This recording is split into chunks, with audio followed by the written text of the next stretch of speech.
ang Jaguar ko! Milagro't nabuhay ka! Jaguar? Alam mo bang naipit ang kaliwa mong braso sa ilalim ng gulong? Ha? Ang Rolex ko! Ang Rolex ko! Nyek! Katulad ng karakter sa comic strip na ito, naranasan din ni Jeffrey Simo Ramos na malunod sa kanyang sariling tagumpay. I have a wife, may trabaho ko, naglolo pa yata ako noong mga panahon na yun. I have my own car, may sarili ako negosyo. Pero sabi ko parang wala nang challenge. Meron ako hinahanap sa sarili ko, yung parang merong kulang. Sa paghahanap ni Simon ng kanyang sarili, ay napadpad siya at ang kanyang asawa sa Dubai para magtrabaho. Pagdating ko ng Dubai, nakita ko yung ganda, no? It's different, totally different. It's a good city. Ba? Okay dito. Ang una ko naging trabaho doon is human resources sa hotel. Compare mo doon sa sahod ko dati, mas malaki ang tinitirhan mo, provided ng company, may swimming pool ka sa taas, meron kang sauna, meron kayong gym. This is the life that I want. Bukod sa trabaho sa hotel, ay naisipan pa ni Simon na mag-sideline. Nag-car lift din ako just to get additional income. May mga friends ako na gusto makisabay sa akin na willing sila magbayad. So sabi ko, sige, along the way, i-drop kita sa office nyo and then before coming to my office. Sa pagsa-sideline ni Simon, nakilala niya ang isang kaibigang Kristiyano. Sabi niya, invite kita na mag-attend ng church. Sabi ko sa sarili ko, satisfied naman ako sa spirituality ko eh. Pero kakakulit niya, sabi ko, sige nga, pagbigyan ko na. There was one message na nag-struck sa akin, yung nando sa Isaiah, if I'm not mistaken. Ang sabi doon na, "Here I am, Lord. Use me." So yun yung tumatak sa mind ko. Sabi ko ba, "Here I am, Lord." Sabi ko, "I will serve you." I was full of joy. And then after that, uma-attend na ako paunti-unti ng kanilang service. After a few months, yung wife ko na-promote. Ako naman, nagkaroon pa ng increase na salary.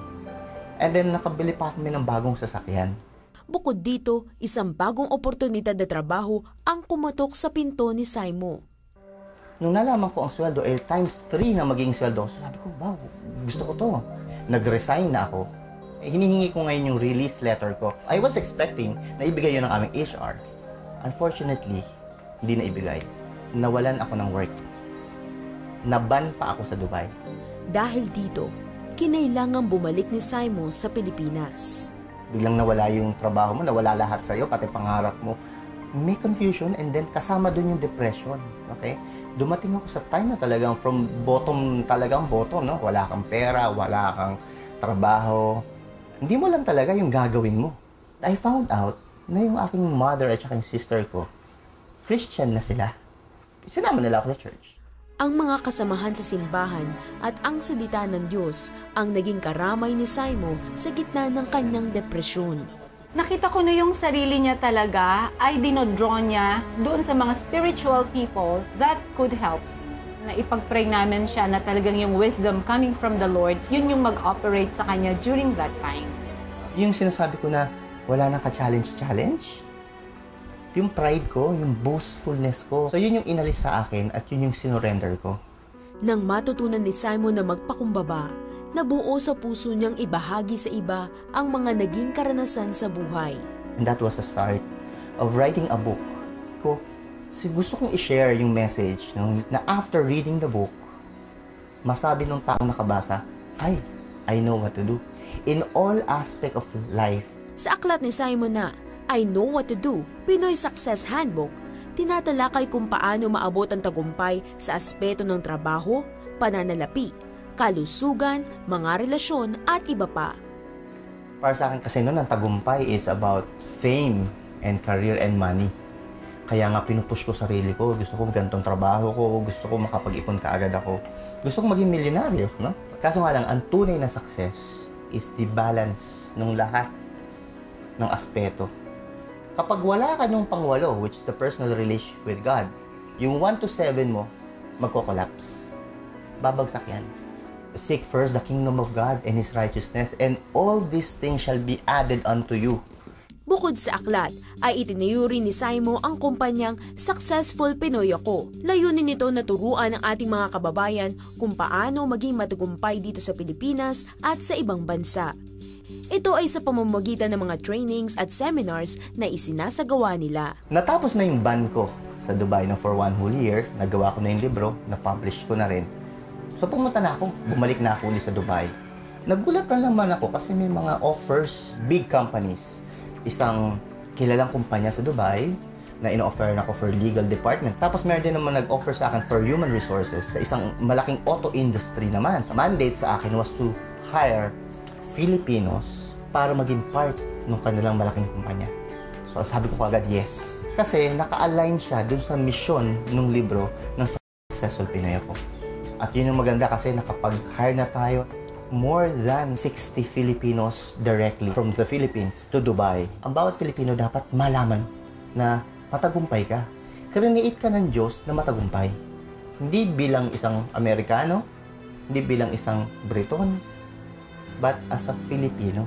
Hindi tayo forever na pwedeng magsilbi, mga muhan, no? Nandito tayo para magsilbi sa Diyos. Dahil sa kabutihan ng Diyos, nakaahon si Simon mula sa pagkakalunod sa tagumpay. I praise Him and, glorify God. Kasi when God touched my life, nagbago ang buhay ko. And then sabi nga, Lord, here I am. Use me. Alam niyo po, the key in Simon's life was the moment he humbled himself. And parang yung sinabi niya in effect, Lord, now you teach me. No, Lord, now you pour your wisdom upon me. And the moment he did that, God turned his situation around for His purpose and for His own good. And we saw that in the life of Simon. In his moment of desperation, God impressed upon him to share his experiences with his fellow OFWs through a book. At natuto rin siya magpakumbaba at isuko ang sarili sa kalooban ng Diyos. Ang sabi nga sa Biblia, humility and fear of the Lord bring wealth and honor and life. Makikita natin yan sa Proverbs 22 verse 4. And tama yan, Mari. And whatever challenges, you're facing right now, whatever trials you're going through, don't despair. Don't give up. You know why? God loves you. Amen. And because He loves you, He promised that He will never leave you. He will never forsake you. But He wants us all to come to Him. Ang tanong is, do you want that right now in your life? And if the answer is yes, follow me in this simple prayer. Let's come to the Lord. He is waiting for us. He is willing and He's ready with His arms wide open. Let's pray a simple prayer, committing our lives to Him, admitting that, we cannot save ourselves, we're all sinners, and we need Jesus in our lives. Let's pray. Heavenly Father, I have tried to do things my way all my life. I have never looked for you, not even once. I know you're there. I know about you. I have read even about you, but I have never even considered you. But now, Lord, I have reached the end of my rope. And every time I start something new, I fall short. I always fail. And so now I humble myself before you. And I admit that I am a sinner. And that I need your forgiveness in my life. Lord, I need you right now. Please forgive me. Please forgive me for all the sins I have committed. Please forgive me for doing things my own way, for being so selfish and thinking that I know all the answers, pero hindi, Lord. Hindi. I discovered that. Right now, Lord, I open my heart's door and invite you, Jesus, into my life, to be my Lord and to be my Savior. From this moment, I want to give you my life. I offer everything to you. Take full control. Guide me and direct me every single day of my life. I pray this prayer from my heart in the name of Jesus. Amen and